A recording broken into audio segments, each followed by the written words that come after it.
Authorization policies are all about making sure that a user meets all of the included requirements. And that means that requirements get ANDed together. But what if you don't want that? What if you want a user to meet one condition or another? You just can't do that with policies and requirements. There's no Boolean operation included when you add a requirement to a policy. You have to use authorization handlers. So today, I'm going to extend the employee review example to enable someone who's in HR to view anyone's employee review. We'll start off by taking a look at the source code for Microsoft's authorization classes, and then we'll create a set of authorization handlers for our new feature. And then we'll finish it off with a demonstration of how it works. My name's Jeff Zerline, and I've been a DBA and a developer for quite a while, so I'm here to share some of the things I've learned along the way. If you enjoy the content, hit the like button, and if you want to learn more, hit the subscribe button. All right, so let's start off by taking a look at Microsoft's authorization classes. The outermost is the authorization policy, and it's the thing that you would apply to a controller endpoint to say, can the user perform this action? Now that policy is comprised of one or more authorization requirements, and the user has to meet every one of those requirements. Now, inside of each authorization requirement are one or more authorization handlers. Now the evaluation for those authorization handlers is a little bit different. To understand how the evaluation of the handlers is different, let's look at the authorization handler base class.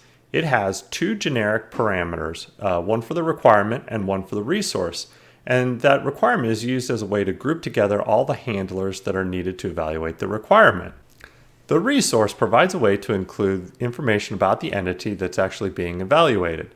So notice that the handle async function, it takes in an authorization handler context. And that context, it's like a big bag of information about what's getting evaluated. So let's take a look at it. This is the authorization handler context class. And there's two variables in this class that I think you should take note of. One is failed called, and the other one is succeed called. And what this means is that this class is keeping track of the result of the authorization handler's evaluation. In fact, if we go down to the bottom here, we can see that there is two functions, one called failed and one called succeeded, and they allow you to have a way to set the succeeded or the failed flags on this class from an authorization handler. So there's really three different outcomes you can get from an authorization handler. You could get a pass, you could get a fail, or you could get nothing. And nothing is a completely acceptable outcome from an authorization handler. There's one other class we need to take a look at, and that's the default authorization evaluator. And it really only has one function called evaluate.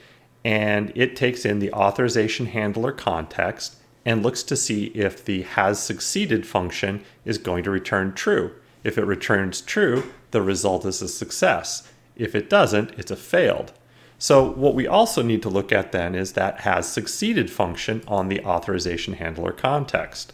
So if we go here and we look to see the first thing it does is it looks to see if failed was called. So that means that if you call fail on any of the authorization handlers, no matter what happens, it's a fail. All right, so let's walk through this and go through the different permeations. Let's say we have three authorization handlers for our authorization requirement, and none of the three call fail or succeeded. In that case, the authorization handler context would return failed because none of them had ever called succeeded, and the default for a Boolean is false. So now let's say we've got two authorization handlers that don't return a result, but we have one authorization handler that does call succeeded. So now the result from the authorization handler context would be pass. And for our final scenario, let's say we have an authorization handler that doesn't return a result. We have one that returns a succeeded, passed, and we have one that calls failed. So then what's the result going to be from the authorization handler context? Fail. All right, so let's take a look at our example. So for this example, we are going to write an authorization requirement that has three authorization handlers. The first is that if the user is the subject of the review, they should be able to view it. The second is that if the user is a member of HR, they should be able to view it. And the third is that if the user is the one who created the review, they should be able to view it. all three of those authorization handlers will go ahead and reference the user can view review requirement. And that class implements the authorization requirement interface. This is the first authorization handler class that we've got. It's the user is subject of review. This one has a generic parameter of T requirement, and we require that that parameter implements the authorization requirement. The reason we want to do this is because we want to get a little reuse out of this authorization handler. By doing it this way, we can have this handler be part of multiple requirements, so we don't need to rewrite the logic more than once. Now, the handle requirement async function is really is where all the meat and potatoes of this class is, and that function takes in an authorization handler context along with the requirement and an employee review. That's our resource. And all we need to do is go ahead and take a look at the user's claims to see what their user ID is and compare that to the employee ID on the employee review object. And then we can call on the context the succeed function, and we're actually in this case passing in the requirement as well, so that way we'll have that piece of information later in the application if we need to look at what requirement they passed or which requirement they failed. This is the second of our authorization handlers. User is in human resources. Now, this handler doesn't actually need a resource or an entity as part of its evaluation because we're really just looking at the user to see if they're in the role of human resources. So for the handle requirement async function, we'll pass in that context along with the requirement, and then if the person passes, then we can go ahead and call context succeeded. Now notice that if they're not part of that role, we don't call failed because we don't want to immediately eject the person out of the authorization requirement. We're only saying that they didn't pass this particular authorization handler. If they were the creator of the employee review, that can call succeed, and we don't want to prevent that person from being able to view the review. All right, this is the last one. This is user is creator of review. And this authorization handler is going to look almost exactly like the user is subject of review. The only difference here is that we're going to look at the creator ID on the employee review entity or the resource and use that as the deciding factor for calling succeed or not. All right, just as I did in the previous example, I've got a static class called employee review policies. And to this, I've added a function that will return an authorization policy when I want to get the get read review policy. And to that authorization policy, I can go ahead and add the requirement of user can view review requirement. That's going to go ahead and use dependency injection to go out and get the 3 different authorization handlers that it needs to do that evaluation.